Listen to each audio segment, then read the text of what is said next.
Hi everyone, my name is Steph, this is Kidlit Joy and welcome back to my channel.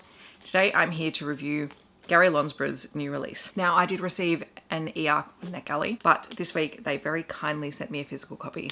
So I'm kind of glad that I didn't get my review up in time because now I can actually show you this beautiful and very hard-hitting book. So it did come wrapped in this paper. It did the tape did come off in the mail that says silence is easy, truth is hard, and courage is everything, which I love. And I'm keeping this wrapping paper and I'll be putting it into my little daily journal.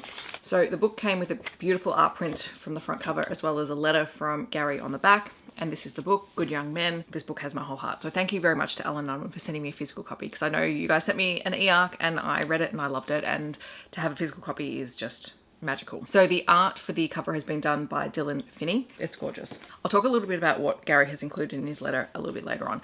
But the blurb for Good Young Men, which is a Aboriginal young adult novel for teens, this is one to go into being mindful of any triggers that people might have, because it is a very hard-hitting book. It says, as we step into the shopping centre car park, white spray paint on the orange brick wall catches my eye. 2 council workers in high-vis shirts are on ladders, scrubbing away the faded words, white power. In the idyllic coastal town of Carraway's Point, 4 Aboriginal boys grew up carefree together on Chopin Drive.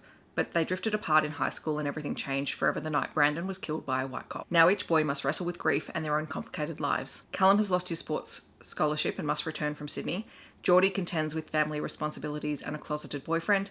Dylan was the only witness to Brandon's death and he must testify in court. Racial tension is brewing in town and the young men of Chopin Drive must navigate explosive events in a way that opens up a future they can't yet see. I've reviewed a number of, in fact, I've reviewed all of Gary Lonesborough's young adult books, and each book I think you see the growth of his writing and his storytelling style, and every book is important and hard-hitting and just tells such important stories. The way that this story is told is really interesting, and having read the book and then reading Gary's letter, he talked about how this book started originally as 3 different manuscripts with Kallum, Jordy and Dylan, and that it was a news event that he'd seen about an Aboriginal boy who'd been killed that really brought those 3 stories together, as these 3 boys became part of that story. And unsurprisingly, in reality, that cop that killed that Aboriginal boy did not face any real consequences for his actions, and that is sort of this core underpinning thread in this book, that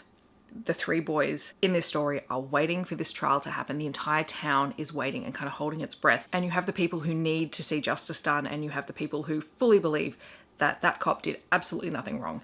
And it is full of racial tension. That is exactly what happens in reality. It happens around the world, it happens here in Australia, and it's horrific and it's horrifying. And stories like this empower people to think critically about a situation, particularly as a young adult title, have teens question what is acceptable in society now. What do we want to stand for as a community? So it's really interesting having these 3 perspectives, because each boy's story is told in one part. So Callum's part is the first third of the book, Jordy's part is the second, and we finish with Dylan's part. And Kallum, coming back to town after being on a scholarship, he lost his scholarship because he was fighting, and he was fighting because someone catfished him as a queer boy and beat him up in an absolute homophobic act.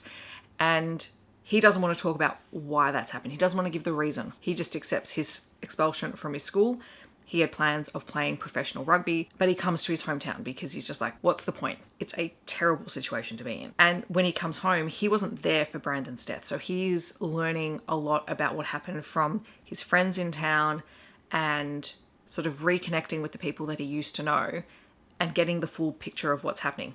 He also happens to be the son of an Aboriginal cop who is the only Aboriginal cop in this town, and he's conflicting feelings around his mother's job. You have Jordy, who's openly gay, has a secret boyfriend who doesn't want a public relationship, and the difficulty that comes with heartbreak and loss and the tension in the town and reconnecting with old friends. And then Dylan's story is really interesting because Dylan was there when Brandon was killed. He's a witness to it, and he's being forced to give evidence in court, and he's being threatened by members of the community who want him to lie on the stand because he should not ruin an upstanding white cop's life. Alongside this, Dylan is making a short film. He's trying to get into film school, and he has crafted this story that is a response to what he has witnessed. Jordy, who loves to act, is someone that he asks to be part of it, and so that's how that reconnection happens. Through what we hear about that short film, we begin to understand Dylan and why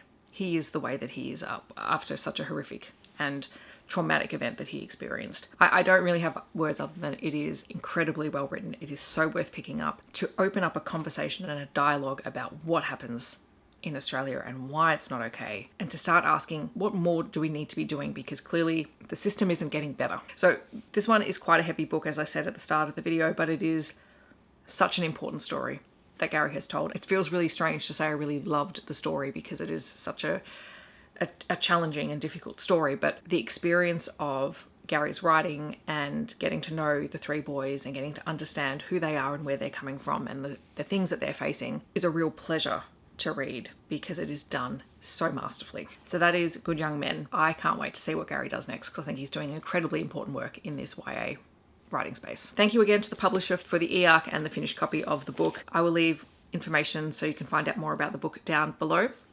In the comments, I'd love to know, have you read any of Gary Lonesborough's books? Are you planning on picking this one up? I'd love to chat to you about them in the comments. Otherwise, I hope that wherever you are in the world, you're staying safe and healthy, and I will see you in my next video. Thanks so much for watching. Bye, everyone.